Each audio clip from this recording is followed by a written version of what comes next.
A man can spend 19 years building a house, and his own daughter can burn it down in under 4 minutes, and not even break a sweat doing it. I didn't know that yet. Not when I parked my truck outside that diner. I just knew it was Wednesday, and Wednesdays meant lunch with my girl. Welcome to Dad's Raw Revenge.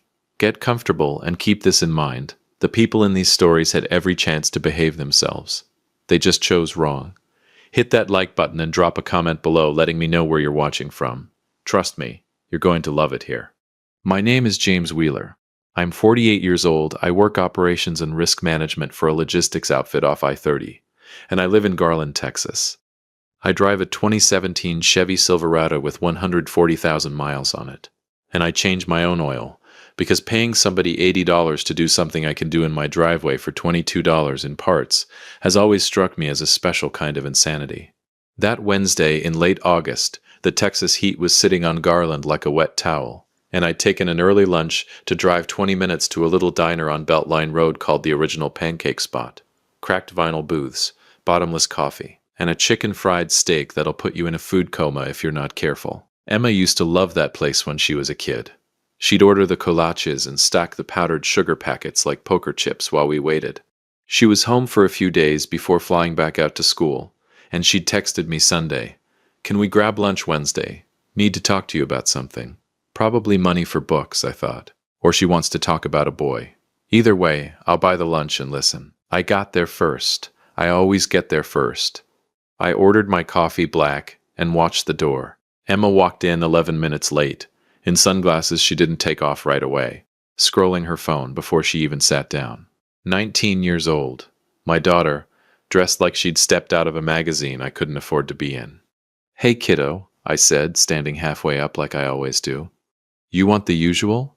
I already ordered you a sweet tea." She didn't hug me. She slid into the booth across from me, set her phone face down, which should have told me something, but didn't, and pulled a folded packet of papers out of her bag. She's got something on her mind, I thought.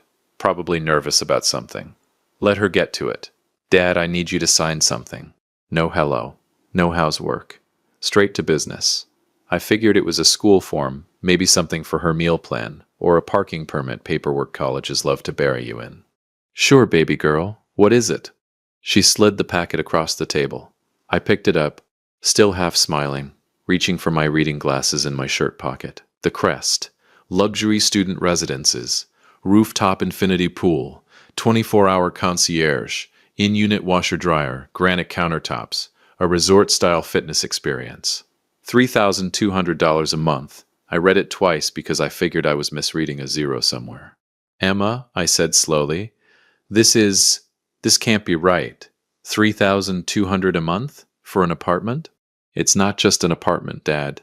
It's the place. Everybody who's anybody lives there. Everybody who's anybody." I set my coffee down carefully, like it might give me away if I gripped it too hard. "Honey, I'm already covering your dorm and your meal plan for the year. This is I flipped to the second page. "This needs a cosigner making 6 times the rent. That's almost $230,000 a year in income for them to even consider me. So cosign it." I don't make that. Not even close. And even if I did, why do you need this? You've got a perfectly good dorm room already paid for." She rolled her eyes behind those sunglasses, finally pushing them up onto her head. And for 1 second, I saw my little girl in there. Then, it was gone. She looked down at the lease packet, then back up at me. I saw her fingers curl around the edge of the paper, like she was about to fold it up and slide it back across the table. She hesitated. Just a beat. For half a second, I thought she might put it away entirely, say something else, something that sounded like the daughter I used to know. Then her jaw tightened, and she pushed it toward me like it was a dare. "The dorms are embarrassing, Dad. Shared bathrooms. No AC half the time. I'm not living like that for 4 years. You lived like that for 1 semester just fine." "Yeah, because I didn't know there was something better." The waitress came by to refill my coffee. I waited until she left, partly to collect myself, partly because some habits, staying calm, staying measured, don't switch off even when your stomach's doing something ugly. "Emma, I love you. I do. But I can't sign this. It's not that I don't want to. It's that I can't. Your tuition is already stretching me thin as it is. This isn't a need, baby. This is a want. A big one. Stay calm. She's 19. She doesn't understand what 6 figures of risk looks like yet. You can't, or you won't. Both, if I'm honest. That's when her face changed. I want to tell you I saw it coming, but I didn't. 8 years of quiet conditioning doesn't show up on a face until the moment it decides to. Unbelievable. She said it flat like she'd rehearsed it. This is exactly why Mom left you. Emma, no, seriously. You're so scared of spending $1 you don't even know how to live. You want me crammed into some dorm with strangers. Anything to avoid actually investing in something. I've paid over $50,000 for your freshman year alone, Emma. Out of pocket. Every cent of it. Luke, Mom's husband, doesn't even blink at $3,000 a month. He told me this morning he'd sign it himself if you said no. He's already a real man, a winner. He builds things. He doesn't sit around clipping coupons calling it financial responsibility. I sat there. Just sat there. 19 years. I thought about every lunch I packed her from kindergarten through senior year. I thought about staying up till 1 a.m. helping her with a chemistry project freshman year of high school, while her mother was at a girls' trip in Cabo. None of it showed up in her face. Not 1 ounce. She stood up, grabbed her bag, left the lease packet sitting there like trash. Enjoy your little lonely life, James. James. Not Dad. James. She walked out, and through the window I watched her climb into a black Mercedes SUV idling at the curb. Luke Bentley behind the wheel in a sport coat in 98-degree heat, like he dressed for a photo shoot instead of picking up a teenager from lunch. He looked through the glass at me, right at me, and gave this small, satisfied nod. Like he'd won something. He doesn't even know what he thinks he's won. I sat in that booth for a long time. The waitress came by twice to check on me, and both times I told her I was fine, just finishing my coffee. The Czech sat there with her untouched sweet tea and a half-eaten plate of eggs going cold. I want to tell you I cried. I didn't. I want to tell you I got angry, slammed the table, made a scene. I didn't do that either. What I felt was stranger than both of those things. It was quiet, cold, clear, like the moment right before a windshield cracks when you hear that first thin sound and you already know, before you see it spread, that something's about to break in a way you can't undo. 19 years of being the foundation, I thought, and she just told me the foundation is an embarrassment. I paid the check. I left a good tip, because none of this was the waitress's fault, and I drove home with the windows down, not playing the radio, just thinking. By the time I pulled into my driveway in Garland, I'd already made a decision. I didn't know yet exactly what it would look like, but I knew where it would start. In my hallway closet on the top shelf behind a box of Christmas lights, there was a gray filing cabinet I hadn't opened in almost 8 years. It had a copy of my divorce decree in it, and buried in page 11, in language I remembered drafting careful arguments over with my lawyer back when Emma was 11 years old and I was too proud and too hurt to fight dirty. There was a clause I hadn't thought about once since the ink dried. I was about to think about it a whole lot more. There's a sentence buried on page 11 of my divorce decree that I drafted 8 years ago in a fog of grief and pride, and I'd forgotten it existed, until the day my own daughter handed me a reason to remember it. Funny how the law works. You write something down in your worst moment, thinking it'll never matter. Then one Wednesday afternoon, it becomes the only thing that matters. I got home from the diner that day and didn't turn on the TV, didn't grab a beer. I went straight to the hallway closet, pulled down that gray filing cabinet from behind the Christmas lights, and set it on my kitchen table like it was a bomb I needed to defuse carefully. I hadn't touched the divorce paperwork since Emma was 11. Back then, my lawyer, a sharp, no-nonsense woman named Paula Castillo, who I'd found through a coworker, had pushed hard for a clause most fathers don't even think to ask for. I remember sitting across from her numb, still convincing myself Kara would come to her senses. James, Paula had said, you need to protect yourself for the long haul, not just now, 10 years from now. I'd waved her off mostly. I'll pay whatever it takes for my daughter, I told her. I don't need a cap. She put it in anyway. I found it on page 11, under the education provision. Father's contribution to post-secondary education shall be capped at the equivalent cost of attendance at the state's flagship public institution, currently Texas A&M University, inclusive of tuition fees, and standard room and board. I read it 3 times. Texas A&M's full cost of attendance, in-state, was around $11,000 a year. I pulled up my bank statements on my laptop right there at the kitchen table, my coffee going cold beside the keyboard, and did the math I'd been too proud to do for 2 years.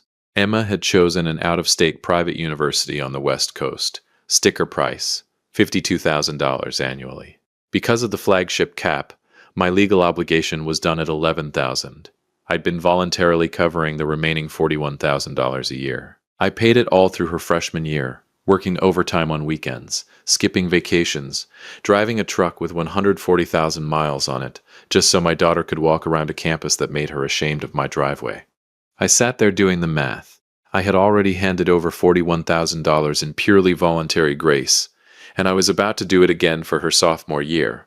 And 4 hours earlier, she'd called me a small, bitter man in a diner booth. Something in me just stopped bending.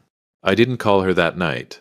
I didn't call Kara either, which probably surprised them both, knowing how I usually handle things. Quiet, measured, give it a day, talk it through.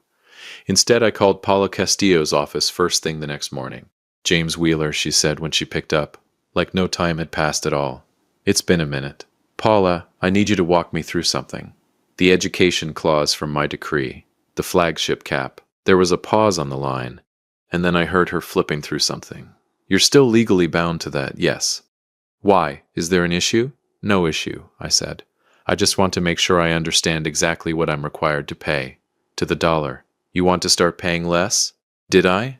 I sat with that question for a second. "I want to start paying correctly," I said. "Exactly what the law says. Not a dollar more." Paula didn't ask follow-up questions about why. She'd represented enough fathers to know that tone of voice doesn't come from nowhere. "All right," she said. "Let's get you compliant. Here's the thing nobody tells you about doing something out of hurt instead of rage. It's slower, quieter, and somehow it scares people more. If I'd called Emma screaming, if I'd cussed out Kara on the phone, if I'd shown up at that gated community in Southlake and pounded on Luke's front door, that's a story people expect. That's a story they can dismiss. Oh, he's just bitter. He's just an angry ex. What I did instead took me 3 days, a notary, and a stack of certified mail receipts. Step 1. I called the university's bursar office and requested the exact in-state cost of attendance documentation, cross-referenced with the decree language. Then I had my bank cut a certified check for $5,500, half of the $11,000 annual flagship cap, covering the upcoming semester to the exact penny. I mailed it with a cover letter, drafted by Paula, formally notifying the university registrar that I was no longer responsible party for any balance exceeding that amount. To the penny. Not a dollar more, not a dollar less. Exactly what the law required of me. Step 2. It was the second week of September, open enrollment season at my company. I logged into the benefits portal that Thursday night at my kitchen table, scrolled to dependent coverage and found Emma's name sitting there under my health and dental plan. She was 19, a legal adult, no longer a qualifying dependent under the plan's actual rules, something HR had quietly let slide for 2 years because nobody flagged it. I flagged it. Click. Coverage terminated, effective end of month. Step 3. I logged into my bank app and found the supplementary credit card, the one I'd set up years ago for emergencies, the one that had quietly become Emma's go-to for things that weren't emergencies at all. Coffee runs, concert tickets, a study abroad prep shopping trip to Nordstrom that ran $640 over a single weekend, which I'd paid without saying a word at the time. I called the bank. "I'd like to close this authorized user account." "Are you sure, sir? This card has been active for—" "I'm sure." The representative read me a confirmation number. I wrote it down on a sticky note and put it in the filing cabinet right next to the decree. 3 signatures. 3 phone calls. That's all it took to stop carrying weight that was never legally mine to carry in the first place. I didn't tell Emma. I didn't tell Kara. I figured they'd find out soon enough, and they did. What I did instead that following weekend surprised even me. I drove out to Bass Pro Shops off 121 and bought myself a fly fishing setup, a decent rod, a reel, waders, the whole rig. Something I'd wanted since I was a younger man and never let myself spend money on, because there was always a more important use for that $200. A tuition payment. A car repair. A birthday Kara insisted needed to be special. I booked 4 nights in a cabin outside Bozeman, Montana for late October. Flights, the whole thing. Paid in full with money that 2 weeks earlier would have gone toward an apartment my daughter was embarrassed to admit her father couldn't comfortably afford. For the first time in 19 years, I spent money on myself without doing math first. I didn't call Emma that whole month. She didn't call me either, which told me everything I needed to know about what kind of relationship 8 years of conditioning had actually built. A real daughter, hurt and confused, calls her dad even when she's angry. A daughter who's been taught her dad is the villain doesn't call at all. She just waits for the villain to fix things silently, the way villains in her story always eventually do. Except this time, I didn't. If you have been listening for a while, drop your thoughts in the comments. Hit the like button while you're at it, and be sure you're subscribed. Now, let me tell you what was happening 25 minutes away, in a high-rise off North Central Expressway, while I was researching trout flies and pretending my chest didn't still ache every time I thought about that diner. Emma had moved into the Crest the first week of September. Luke, her mom's new husband, had signed as sole guarantor without blinking. Probably enjoyed signing it honestly the way some men enjoy writing a big check in front of an audience. Rooftop pool. 24-hour concierge. The whole resort fantasy. By the third week, she'd thrown a party. Not a small one. I heard about it later, secondhand, the way you hear about disasters, pieced together a little at a time, from people who weren't even fully sure what happened. 40, 50 people. Music loud enough that 2 units down filed noise complaints with the front desk before midnight. A broken railing on the pool deck. Someone's designer purse went missing and a fight broke out in the elevator lobby that security had to break up. And buried under all of it, the detail that would matter most. 3 of Emma's roommates weren't on the lease at all. She'd been quietly subletting 2 of the bedrooms to friends from her hometown, splitting the rent, never telling the building. Cash payments through an app, nothing on paper. A way to make the unaffordable feel affordable, the same trick people pull every day in cities they can't actually afford to live in. The building found out within a week. Property management pulled the access logs, cross-referenced the guest list against the lease, and discovered the unauthorized occupants almost immediately.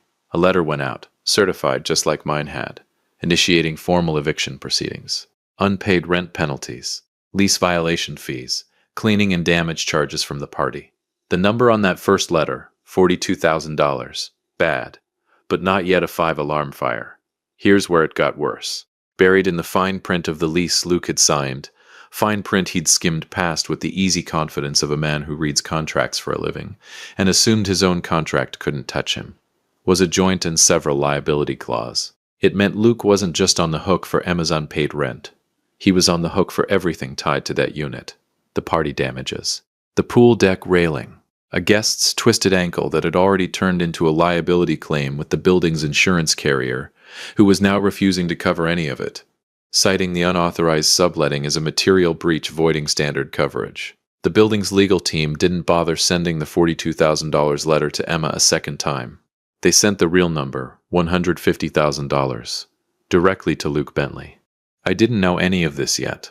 I was 3 weeks out from a fishing trip in Montana, finally sleeping through the night for the first time in years, genuinely starting to believe that quiet, calm detachment might be the healthiest thing I'd ever done for myself. I had no idea that 25 minutes away, in a glass tower with a rooftop pool, a certified letter was about to land on a marble kitchen island in South Lake and blow apart a marriage built entirely on the idea that money solves everything. Luke Bentley didn't get rich by giving money away. He was about to remind everyone of that, including the 19-year-old girl who'd called him a real man over her own father. I was in Montana when the first crack happened. I didn't know it yet.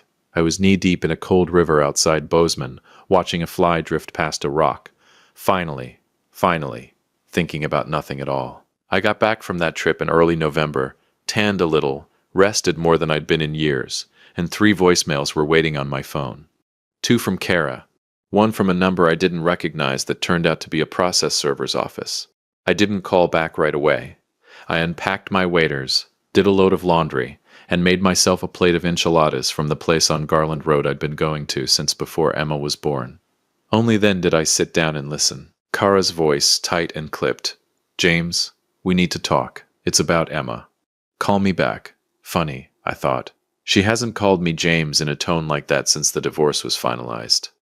Here's what I pieced together over the next few days, partly from Kara's increasingly frantic voicemails, partly from what came out later in a courtroom under oath. The first letter, the one about the eviction and the party damages, landed on Luke's desk first. $42,000. According to Kara, he actually laughed when he read it. Relieved. $42,000 was annoying, but it wasn't catastrophic. He called Kara, told her to handle it, and started drafting a settlement offer. He was already mentally writing it off as the cost of looking like the big shot dad. 2 days later, the second letter arrived, certified this time. This one referenced the joint and several liability clause he'd skimmed past when he signed the lease. This one demanded $150,000. Luke didn't laugh at that one. According to Kara, he went completely silent for almost a full minute. The way a man goes quiet when he realizes he's made a mistake that can't be blamed on anyone else. Then he started yelling. Emma had assumed, the way she'd assumed her whole short adult life, that money simply appeared when you needed it. That Luke would just write the check. He'd signed the lease himself, after all. He'd wanted to. He'd practically performed it, that smug nod through the diner window, like fatherhood was a contract he could simply outbid me on.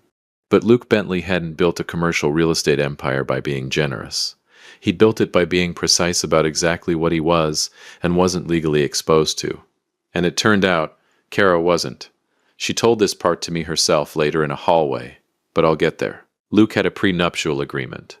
Ironclad, the kind drafted by people who bill $400 an hour and don't make mistakes. It stated, in language Emma had never bothered to ask about, that Luke's personal and business assets were entirely separate from Kara's, and that he bore zero financial liability for the debts, actions, or legal entanglements of Kara's children from a previous marriage. His own daughter, well, stepdaughter, wasn't even a financial blip he was contractually required to absorb. The fight that followed, according to what Kara later admitted in open court, happened in their kitchen in Southlake, the one with the waterfall marble island Emma used to post on social media like it was a personal accomplishment. You signed the lease, Luke. You can't just walk away from it. I signed it to make a point, Kara. I didn't sign it to bankroll a teenager who throws ragers and sublets rooms behind my back. She's my daughter. She's not mine. Read the prenup you insisted on 5 years ago because you didn't trust me with your money, remember? Funny how that cuts both ways. Emma apparently stood in that kitchen sobbing, watching the man she'd called a real winner in front of her biological father unravel into something cold and businesslike in real time. Kara told the court that Luke looked at Emma, 19 years old, mascara running, watching her entire identity collapse, and said, "You are a spoiled, liability-ridden brat, and you are jeopardizing my credit and my entire career. I want her out of my house, Kara. And if this isn't settled, I want a serious conversation about whether this marriage is even worth the headache." That's the man my daughter called a real winner. That's the upgrade. Kara, desperate and apparently broke. I learned later she'd lived almost entirely on an allowance from Luke for years, no income of her own, no savings under her name. Hired an aggressive family attorney and filed an emergency motion. They dragged me back into court, claiming financial abandonment, demanding I cover the $150,000 liability claim and the unpaid tuition balance from Emma's private university. I wasn't worried. Paula Castillo wasn't worried either. "You did everything by the book, James," she told me over the phone. "Better than by the book. You're going to be fine." The hearing was held in a county courtroom in downtown Dallas, the kind of room that smells like old carpet and bureaucracy, fluorescent lights buzzing soft overhead. I wore my good suit, the one I'd bought for Emma's high school graduation 5 years earlier. It still fit. I hadn't grown soft in 5 years, in more ways than one. Luke sat up front, looking irritated rather than nervous, like a man who'd been mildly inconvenienced by a parking ticket. Kara sat beside him, dabbing at her eyes with a tissue before the hearing had even started, and I remember thinking, save it. Nobody's filming this for sympathy points. Kara's attorney went first, painting me, James Wheeler, logistics manager, Saturday brake pad changer, the man who'd voluntarily overpaid for his daughter's tuition for 3 straight years, as a cold, calculated deadbeat who'd abandoned his daughter financially the moment she needed him most. He used words like vindictive and punitive. I sat there with my hands folded, listening, not flinching. Let him talk. The numbers don't lie, even when people do. Then Paula stood up. She didn't raise her voice. She didn't need to. She submitted 3 pieces of evidence laid out clean and simple on the table in front of the judge. First, my bank statements going back 3 years alongside the decree's flagship cap clause, proving I had paid the exact legal maximum required of me, and notably, far more than that for the 2 years prior, voluntarily before this dispute ever began. Second, the signed Crest lease agreement with Luke Bentley's signature highlighted in yellow on the guarantor line, dated months before any of this happened. Entirely voluntary, entirely his own decision. Third, and this was the one that made the room go quiet, a printed transcript of text messages, including the diner exchange, where Emma had explicitly, in her own words, rejected my financial support, and stated that Luke was now her provider. The judge, a woman in her 60s with reading glasses pushed low on her nose, read through all 3 documents slowly. I watched her jaw tighten somewhere around page 2 of the texts. Good, I thought. Read it twice. Read the part where my daughter called me James instead of Dad. Before the judge ruled, Kara asked to speak.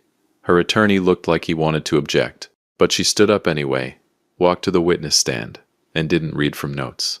What came out of her wasn't a performance. I've known Kara for 23 years. I know what her performances sound like. This wasn't that. I was 40 years old, she said, voice cracking almost immediately, and terrified of becoming invisible. My friends were posting vacations I couldn't afford. My marriage felt small. Luke made me feel seen, important. I told myself I was doing what was best for Emma. I told myself James was holding us back. She looked down at her hands, but I knew. I knew he loved her. I just needed to believe I'd made the right choice. So I made my daughter hate him to make myself feel better about a decision I was already regretting. She looked up, finding me in the gallery. I destroyed my own child to protect my ego. The courtroom went still. Even the court reporter's typing seemed to pause. I'm sorry, she said, looking right at me now. I'm so sorry. I don't expect you to forgive me. But she's still your daughter. Please, please don't let my mistakes destroy her. 8 years. I thought about every birthday Emma hadn't called, every Father's Day text that came late, if it came at all, every comment about my truck, my budget, my small life. I didn't say anything. I didn't owe her absolution, and pity isn't the same thing as forgiveness. I just looked at her, long enough for her to understand that the silence was the answer, and turned back to face the judge. The judge took off her glasses and set them down, and when she spoke, she didn't address me at all. She looked straight at Luke. Mr. Bentley, you are a sophisticated businessman. You signed a binding legal contract to provide a luxury lifestyle for an adult student by your own admission to assert your financial superiority over her father. This court is not a rescue service for your ego when your contractual obligations become inconvenient. She turned a page. Mr. Wheeler has fulfilled the letter of the law and considerably more than that for several years prior. Motion denied. Case dismissed. Luke's jaw clenched. He didn't say a word, just stood, buttoned his jacket out of habit, and walked out without looking at Kara. The winner, leaving the courtroom alone. I stepped out into the hallway afterward, sliding my reading glasses back into my shirt pocket, feeling lighter than I had in months. Down the corridor, I could already hear it. Kara's voice, sharp and pleading, Luke's footsteps moving away from her, not toward her, already on his phone with someone about a property closing like nothing in that courtroom had touched him at all. And on a bench near the elevators, Emma, head in her hands, sobbing. She looked up when she heard my footsteps, and for a second I saw something in her face I hadn't seen since she was 11 years old. Pure, unfiltered need. No performance in it at all. Dad. Her voice cracked on the word. Dad. Not James. Please. The university's going to unenroll me. The tuition balance isn't paid, and Luke told Mom I can't stay at the house anymore. She paused, wiping her face with the back of her hand, smearing mascara. I'm sorry. I'm so sorry about the diner. I didn't mean it. I was just... She stopped, looked down, and then quieter. I don't even know why I said those things. That's not true. I do know, because Mom told me that's who you were. Every day, for years, and I believed her because she was the one who stayed. She was the one who was there, and you were just gone. She looked up at me again. I didn't mean it, but I said it, and now I can't take it back. But please, Dad, you're my dad. You have to fix this. 19 years. I thought about the crayon Father's Day card I still had somewhere in a drawer. I thought about the packed lunches, and every dollar I'd quietly bled into a life that had called me small for it. I didn't raise my voice. I didn't smile. I just looked at her with something closer to grief than anger. Emma, do you remember when you were 11, when I used to pick you up from school and you'd run to the truck and tell me everything about your day? You were my whole world. She nodded, crying harder. And then your mom left, and slowly you stopped talking to me the same way. You stopped calling me Dad. You told me I was a failure because I believed in living within my means and preparing for the unexpected. You told me Luke was a winner who knows how to provide. I paused. I took your advice, Emma. I stepped aside and let the winner provide for you. But he won't. He's throwing me out. Dad, he doesn't love me. I know. My voice stayed quiet. I spent 19 years building a foundation under your feet so you'd never have to know how harsh the real world feels. Your mother convinced you that foundation was a prison. So I opened the gate, Emma. You chose Luke's money over my love. Now you get to see what Luke's money looks like when it doesn't come with any love attached. I can't fix this for you, I said. Not because I don't love you. I do. I think I'll always love you, even on the days you make it hard. But I have nothing left to give right now. I emptied myself out for 19 years, and you handed me back an empty cup at a diner table in August. I straightened my jacket. I've got a flight to catch. Good luck, Emma. I turned and walked down that long hallway, my boots clicking on the tile, and I didn't look back. Behind me, I could hear her crying fade with every step, mixing in with the sound of Kara still arguing uselessly with a man already 3 calls deep into his next deal. I pushed through the glass doors into the bright, ordinary Texas afternoon, and for the first time since that Wednesday at the diner, I felt the weight lift clean off my shoulders. 3 days later, I was on a plane again. Not to Montana this time. Just a short flight to visit an old buddy from high school in Austin. The kind of trip I'd never have taken a year earlier, because there was always somewhere more responsible for that money to go. Somewhere over East Texas, I pulled out my phone, scrolled back through old photos out of habit, and stopped on one from 9 years back. Emma, 10 years old, gap-toothed, holding up a Father's Day card she'd made in crayon. You're the best dad because you always come home. I looked at it for a long moment. I didn't text her, I didn't call. I didn't even type out a message and delete it, the way I used to in the early days of the divorce, when I still believed talking could fix things. This time, I just looked at the picture, remembered the little girl who made it, and let myself miss her without needing to rescue her. I closed the phone, slid it into my pocket, and looked out the window as the ground fell away beneath the wing. For the first time in years, I just breathed. If you enjoyed this story, hit that like button, subscribe, and drop a comment below. Let me know where you're watching from. I will see you on the next one.